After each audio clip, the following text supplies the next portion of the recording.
당신의 꿈을 현실로 행복주치 다니쌤.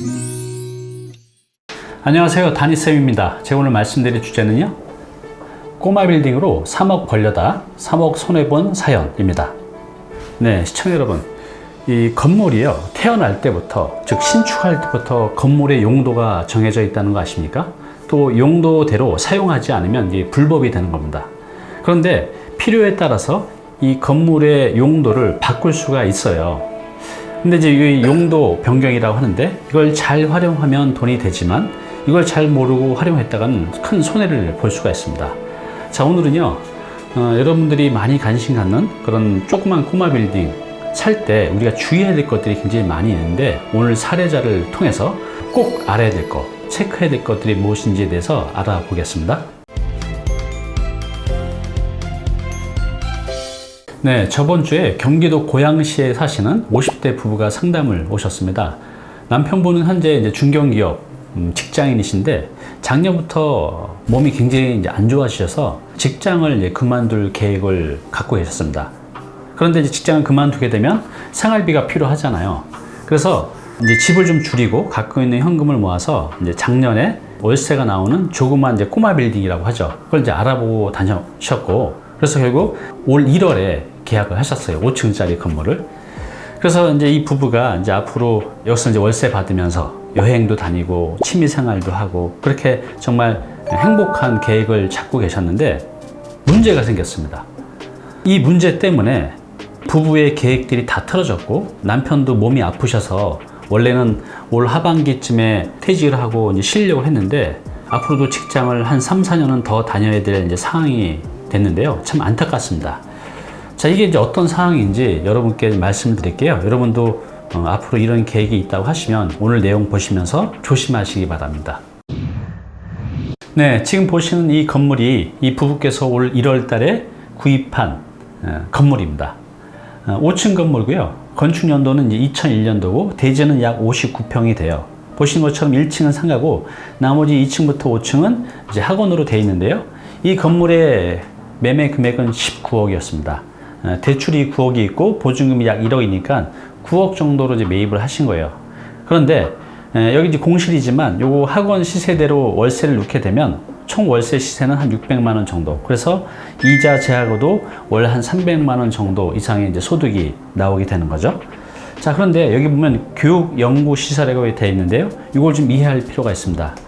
이게 뭐냐면, 원래 이제 우리가 건물에 교습소나 학원들이 근린생활시설에도 할 수가 있는데, 한 건물 내에 500제곱미터를 초과하게 되면 근린생활시설이 아닌 교육연구시설이 됩니다. 제가 아까 그랬잖아요. 모든 건축물은 태어날 때부터 건축물의 용도가 정해져 있고 그 용도대로 사용하지 않으면 불법이 돼요. 그래서 현재 이 건물의 2층부터 5층까지는 교육연구시설로 되어 있습니다. 네, 그럼 지금부터는요, 오늘 제목대로 이분께서 왜 3억을 벌려다 3억을 손해보게 됐는지 그 이유에 대해서 이제 말씀을 드릴게요. 문제가 뭐냐면요, 첫 번째, 근생으로 용도 변경이 안 됩니다. 모든 건물은 태어날 때부터 건축물의 용도가 정해져 있다 그랬잖아요. 그리고 그 용도대로 사용하지 않으면 불법 건축물이 되는 거예요. 불법이 된다는 거죠.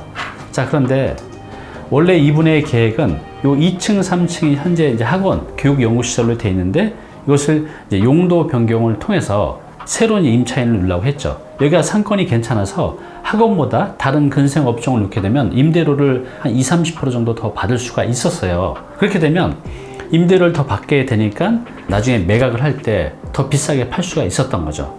근데 문제는 뭐냐면요, 이 주차장법 때문에 현재 이 건물은 용도 변경이 안 됩니다. 근생으로 용도 변경이 안 된다는 거죠. 왜냐하면 교육 및 연구시설은 주차장이요, 법규가 이랬습니다. 200제곱미터당 주차 한 대고 근생은 134제곱미터당 주차 한 대죠. 즉 무슨 말이냐면, 교육연구시설을 근린생활시설로 바꾸게 되면 주차장을 더 확보를 해야 돼요. 그런데 이 건물 주변으로 주차장을 확보할 땅이 전혀 없다는 거죠. 이렇게 되면 용도 변경이 안 되는 거죠. 이게 이제 첫 번째 가장 큰 문제죠. 원래는 용도 변경을 통해서 임대료를 더 받아서 일정 기간 임대 사업을 하다가 나중에 매각할 때 더 비싸게 팔 수 있었는데, 이 계획이 완전히 이제 틀어지게 된 겁니다. 네, 두 번째 문제는 향후 이 학원 사업이 그렇게 긍정적이지 못하다는 겁니다. 이 건물이 용도 변경이 안 되니까 어차피 이제 학원으로 임대를 줘야 되는데, 현재 4층, 5층에 있는 그 학원도 학생 수가 점점 줄고 임대료도 제때 못 내고 있는 상태인데, 2층, 3층을 또 학원으로 맞추기가 현실적으로 지금 어려운 상태라는 거죠. 향후에 이런 학원 사업은 이 지역도 그렇지만 계속 안 좋은 상황이기 때문에 이게 이제 문제라는 겁니다.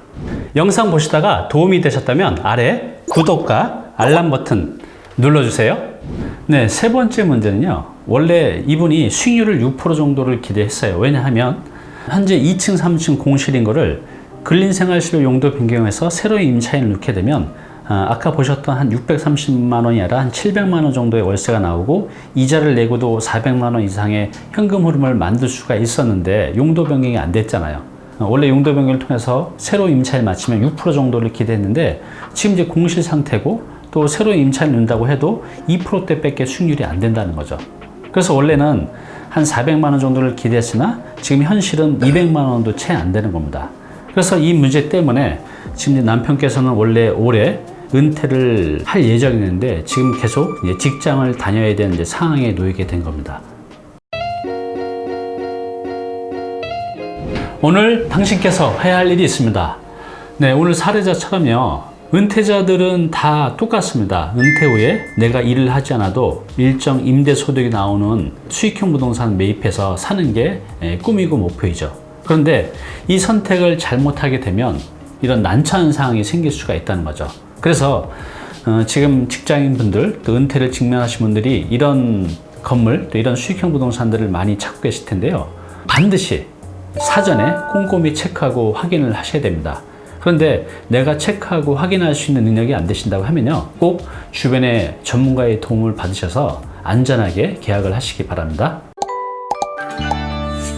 네, 제가 자주 말씀드리죠. 은퇴자한테는요. 버는 것보다 지키는 게 더 중요해요. 왜냐하면 그 한 번 잘못된 선택으로 이 60대 이후의 은퇴자들은요. 다시 재기하기가 힘들거든요. 앞으로 은퇴자분들 또 직장인들의 안전한 부동산 재테크를 위한 다양한 정보들을 지속적으로 공유해 가도록 하겠습니다.